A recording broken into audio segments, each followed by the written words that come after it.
I periodically have people call me and ask me if they can tell their realtor to stop selling their home. The answer is yes. However, you do want to do some research to make sure that there aren't any obligations, or if there are some, that you're also comfortable with what those obligations look like. If you've hired a realtor to help you sell your home, you've likely signed a listing agreement. Or if you've hired a buyer to help you buy a home, you've likely signed a buyer representation agreement. So now it's very important that if you do want to stop working with that realtor, that you pull out that agreement and you just review what the responsibilities are on both sides. They usually have things in there like how long the obligation is for, like meaning how long, months or years you have to work with that realtor. Also, if there are any cancellation clauses in there, what that might entail, and if there's any kind of expense in there or if it's no strings attached. Most of the time somebody would want to cancel with their realtor because they're not happy with the performance, and what was explained up front is just different than the experience that you're getting currently. And I totally understand that it happens quite often from what I hear. Now, what's really important to understand is, again, what's in that agreement. One thing that we pride ourselves on is our easy exit listing agreement and easy exit buyer agreement. And that means it's in writing that you can cancel at any point for any reason with no penalties whatsoever. And the whole reason that we do that is I believe in consumer choice, and I want to make sure that our customers and clients are having a great experience. And if they're not, I want to be able to give them the right to cancel that agreement at any point in time. And the reason being is it really holds us accountable to doing an amazing job every single day that we wake up. Because we know if we don't, then we might get that phone call from you where you don't want to work with us any longer. And so we obviously want to avoid that as much as possible. You know, we love working with our clients and having a lifetime relationship with them and helping their friends and family. And so this is just something that we put into our agreements to make people feel comfortable in working with us and know that we're going to be held accountable to that agreement.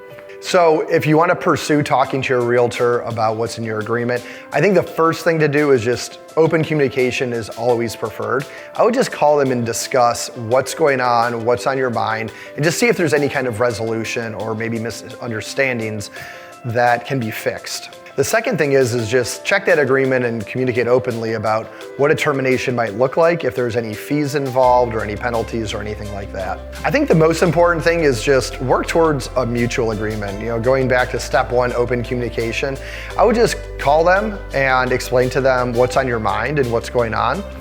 And if there are some frustrations or if your situation has changed, maybe you've decided to not sell or buy any longer. You know, there's a lot of things that happen in people's lives that make them want to go buy or sell that happen to change and then they don't anymore. A lot of the times people hire their friend. When they hire their friend, it can be very frustrating that their friend's not fulfilling their obligation, and it can put a strain on your relationship with them.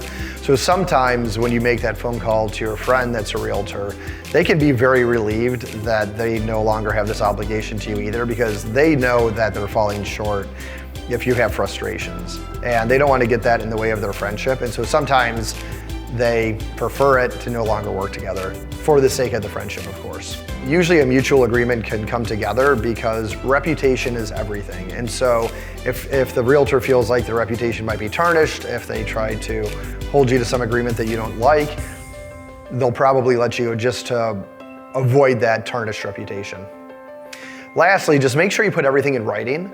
You know, if there is a mutual agreement that you come to, just put it in writing, make sure everybody signs it, so that way it's documented very well. Selling your home is a major decision, and you should feel very confident and comfortable with the person that you're working with, because it is such a big financial obligation and also personal decision, and you want the experience to go very well.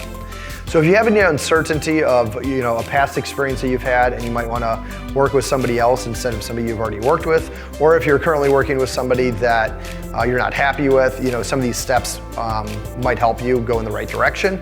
And if you're looking to interview anybody else because you're looking to make a change, then please check us out at soldwithdave.com, or actually just give me a call personally, and I'd love to talk to you. I hope you have a great day.